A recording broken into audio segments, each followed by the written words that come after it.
नमस्कार, AB star news देख रहे हैं आप और मैं हूं आपके साथ सुहन सिंह। वक्त हो चला है यूपी की खबरों का, जिसमें सबसे पहले बात करेंगे गाजियाबाद में द बर्निंग ट्रेन की। दरअसल गाजियाबाद में रेलवे स्टेशन के प्लेटफॉर्म नंबर 2 पर एक ईएमयू ट्रेन के एक कोच में अचानक आग लग गई, जिसकी वजह से मौके पर दहशत का माहौल पैदा हो गया। ट्रेन के कोच में आग लगते ही यात्रियों ने ट्रेन से कूदकर अपनी जान बचाई। इस दौरान मौके पर भगदड़ मच गई। गनीमत यह रही कि आग ज्यादा नहीं फैली और कोई यात्री इस आग की चपेट में नहीं आया। जानकारी के मुताबिक गाजियाबाद रेलवे स्टेशन के प्लेटफॉर्म 2 के टीन शेड पर पेंट का काम चल रहा था। ट्रेन जैसे ही प्लेटफॉर्म नंबर 2 पर पहुंची, उसी दौरान पेंट कर रहे कर्मचारी के हाथ से पेंट का डिब्बा छूट गया, जो सीधा ट्रेन के ऊपर जा गिरा। पेंट छिटकने से ओएचई और पेंटोग्राफ में स्पार्किंग हुई, जिसकी वजह से ट्रेन के एक कोच में आग लग गई। फिलहाल रेलवे अधिकारी मामले की जांच कर रहे हैं।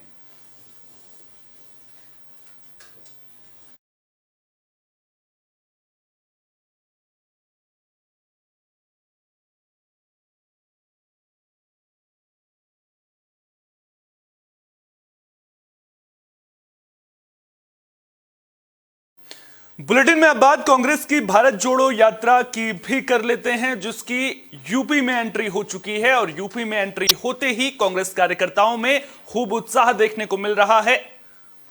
कार्यकर्ता लगातार मोदी सरकार की कार्यशैली को लेकर आवाज बुलंद करते हुए भी नजर आ रहे हैं। यूपी में कांग्रेस की भारत जोड़ो यात्रा के दौरान प्रदेश अध्यक्ष बृजलाल खाबरी, पूर्व विदेश मंत्री सलमान खुर्शीद, राज्यसभा सांसद दिग्विजय सिंह, प्रांतीय अध्यक्ष अजय लल्लू और राष्ट्रीय सचिव प्रदीप नरवाल के साथ बड़ी संख्या में कांग्रेस कार्यकर्ता राहुल गांधी के साथ कदमताल करते नजर आए। बागपत पहुंचने पर भारत जोड़ो यात्रा का जोरदार स्वागत भी किया गया। इस दौरान किसानों में भी खासा उत्साह देखने को मिला है। तस्वीरें आप स्क्रीन पर देख सकते हैं, किस तरह से बड़ी संख्या में कांग्रेस कार्यकर्ता भारत जोड़ो यात्रा में शामिल हुए हैं। इस दौरान बड़ी संख्या में किसान भी पहुंचे हैं।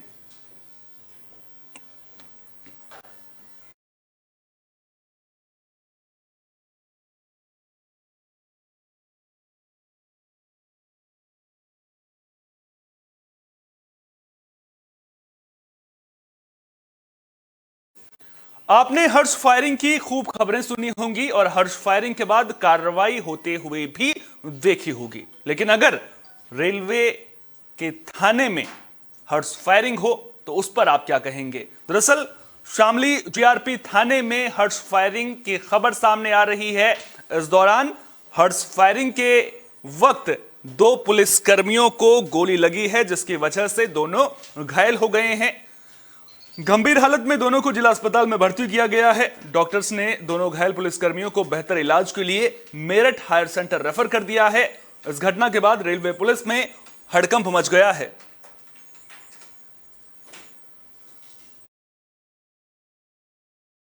इकतीस की रात में ट्रेन नंबर 4429 और 1622 के लिए स्कॉट ड्यूटी लगी हुई थी हेड कांस्टेबल अमरीश कुमार की और कांस्टेबल योगेंद्र की। ये ड्यूटी के लिए स्कॉट, चूँकि 9 बजे से ट्रेन आती है यहाँ शामली में, तो 8:30 बजे करीब इनकी रवानगी हो रही थी। उसी टाइम रवानगी के समय चूँकि शस्त्र ये लेते हैं और देखते हैं अपना, तो जीडी में जो संदीप कांस्टेबल अपना तस्करा वगैरह डाल लेते, उसी बीच ये जो है शस्त्र का संचालन जो अमरीश से कहीं गलती हो गई। महोबा से हैरान करने वाली खबर सामने आ रही है। एक युवक के साथ पहले ट्रेन में लूट की वारदात को अंजाम दिया जाता है, उसके बाद उसे चलती ट्रेन से फेंक दिया जाता है। स्थानीय लोगों से जानकारी मिलने के बाद पुलिस की टीम मौके पर पहुंचती है, जिसके बाद युवक को इलाज के लिए अस्पताल में भर्ती किया जाता है। युवक नरेश कुमार सूरत से बरौनी एक्सप्रेस में सवार होकर अपने घर लौट रहा था। परिजनों की माने तो युवक से 35,000 रुपए भी लूटे गए हैं। फिलहाल युवक को गंभीर हालत में इलाज के लिए भर्ती किया गया है और जीआरपी पूरे मामले की जांच कर रही है।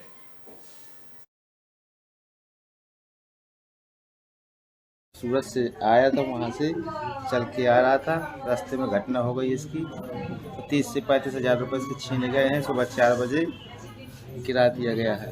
मारने कूटने के बाद इसका बैग में पैसे थे। ये महोबा के आगे वो जो पुल है, पुल के पास इसको मारा गया। बात संभल की कर लेते हैं, जहां अधिकारी और ठेकेदार डीएम के आदेश को ठेंगा दिखाते हुए नजर आ रहे हैं। मामला गुन्नौर तहसील का है, जहां एक नाले के निर्माण कार्य के दौरान भ्रष्टाचार की खबर सामने आई थी। आरोप लगा था कि ठेकेदार नाले के निर्माण के दौरान घटिया सामग्री का इस्तेमाल कर रहा है।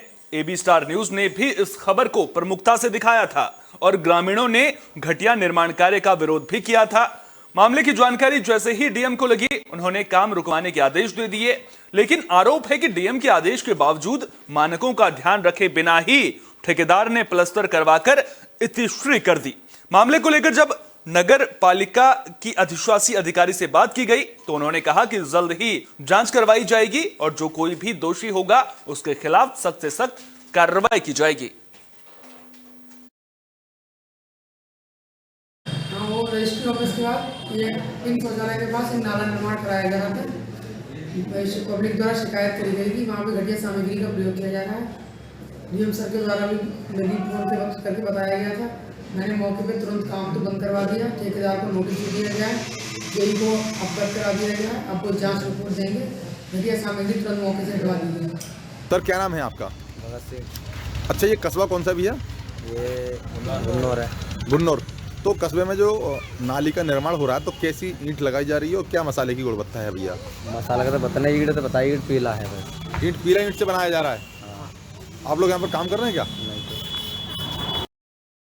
संभल में अवैध भट्टों पर प्रशासन की बड़ी कार्रवाई देखने को मिली है। प्रशासन ने अवैध भट्टों को ध्वस्त कर दिया है। डीएम के आदेश के बाद अवैध भट्टों पर प्रशासन का बुलडोजर चला है। दरअसल जिले में बड़ी संख्या में भट्टे संचालित किए जा रहे हैं। डीएम के आदेश के बाद नायब तहसीलदार दीपक कुमार और पॉल्यूशन विभाग की टीम ने उन भट्टों पर छापेमारी की। छापेमारी की कार्रवाई चंदवार और रचेटा गांव में की गई। इस दौरान जो भट्टे अवैध पाए गए उन पर बुलडोजर चलाया गया है। कुल मिलाकर 2 भट्टों पर प्रशासन का बुलडोजर चला है। चंदवार में चिश्ती शॉन ब्रिक वर्क और रचेटा में केजीएन ब्रिक वर्क के नाम से चल रहे भट्टों को बुलडोजर से ढहा दिया गया है।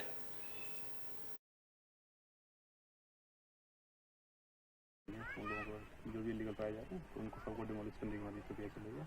उसी संदर्भ में चंदवार आए थे तो यहाँ इनके पास जो पॉल्यूशन का जो पेपर है वो भी एडिट करके जाली काम कर रहे हैं लोग। किस भट्टे के नाम के एडिट किए हुए हैं? ये हाजी हनीफ का भट्टा है, कोई शान ब्रिकर्स नाम है शायद इनका। जी हनीफ नाम है।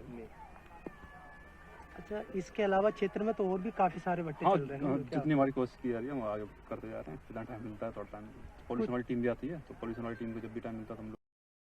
क्या एक व्यक्ति के 2 डेथ सर्टिफिकेट हो सकते हैं? आपको सुनकर हैरानी हो रही होगी, अजीब भी लग रहा होगा, लेकिन ऐसा ही एक मामला सिद्धार्थनगर से सामने आ रहा है।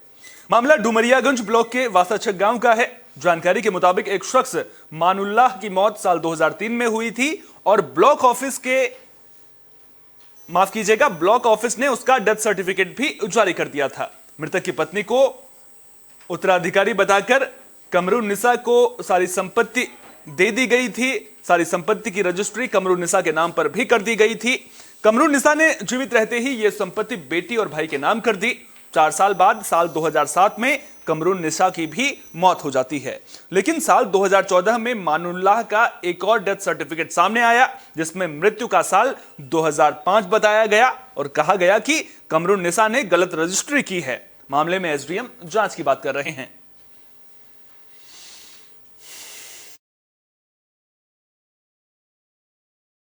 एक रजिस्टर्ड वसीयत कर दिया अपनी सगी लड़की और अपने सगे भाई के नाम, और 2007 में उनका भी मृत्यु हो गई। 2008 में जिसके नाम वसीयत किया उसको जायदाद मिल गई सर। उसके बाद एक विपक्षी पार्टी ने 2014 में 2005 का मृत्यु प्रमाण पत्र फर्जी बनवाकर मेरे ऊपर मुकदमा कर दिया सर, और वो मुझे बार बार हरेसमेंट और परेशान कर रहे हैं। वासा दरगाह का एक मामला है जिसमें एक आदमी 2003 में मृत्यु हुआ, फिर उसी का प्रमाण पत्र 2005 में भी बना और वो बार बार आ रहा है आपके पास, प्रार्थना पत्र भी दिया उसको। इसमें क्या कहना? आज वो प्रार्थी आया था हमारे पास और उसने बताया है कि एक ही मृत व्यक्ति का 2 बार प्रमाण पत्र ब्लॉक डुमरियागंज से जारी निर्गत किया गया है। तो इस मामले की जांच वीडियो द्वारा कराई जाएगी और जो भी उसमें उचित होगा उसके नियमानुसार उसकी कार्रवाई की जाएगी। मथुरा में पुलिस और गौ तस्करों के बीच मुठभेड़ हो गई। मुठभेड़ में एक गौ तस्कर के पैर में गोली लगी है, वहीं उसका साथी भागने में कामयाब रहा। मुठभेड़ बरसाना इलाके में राधा रानी मंदिर के पीछे कामा रोड पर हुई। जानकारी के मुताबिक बरसाना इलाके में स्थित ब्रजभान गौशाला में 30 दिसंबर को गाय की चोरी हुई थी। चोरी की वारदात को अंजाम देने वाला बदमाश रफीक पुलिस मुठभेड़ में घायल हुआ है, जिसके पास से तमंचा और कारतूस भी बरामद किया गया है।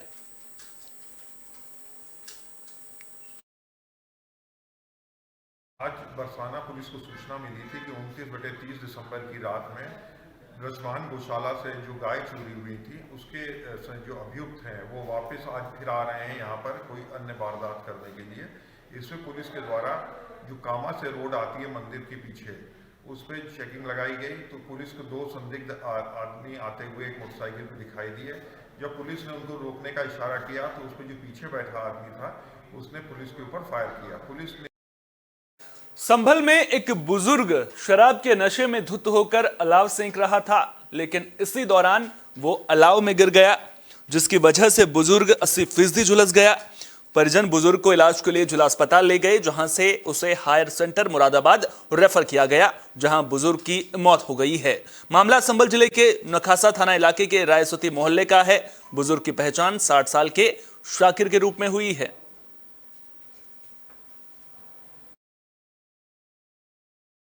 नाम भैया उनका साकिर। कहाँ के रहने वाले हैं? ये रहने वाले हैं नसीला खवास्ता सराय जूनियर हाई स्कूल के पास। हुआ क्या है इन्हें? ये चल रहे थे। कौन सा कोतवाली आपको? ये थाना लगता थाना नखासा। अच्छा, हुआ कैसे, क्या हुआ है? हाथ सेक रहे थे, हाथ सेक कर दो दारू पिए हुए थे, गिर गए। अच्छा, यहाँ कहाँ लाए? मोहल्ले वालों ने आके इन्हें बचाया। यहाँ कैसे लाए? इसमें लाए हैं एम्बुलेंस में। कहाँ लाए हो? ये सरकारी अस्पताल में लाए। देवरिया में चोरों के हौसले बुलंद नजर आ रहे हैं। घर के सामने से कार चोरी की वारदात को अंजाम दिया गया है। घटना सदर कोतवाली के गरुलपर मोहल्ले की है। चोरी की यह वारदात सीसीटीवी में भी कैद हो गई है। मामले की जानकारी मिलने के बाद पहुंची पुलिस की टीम सीसीटीवी फुटेज के जरिए चोर को पकड़ने की कोशिश कर रही है।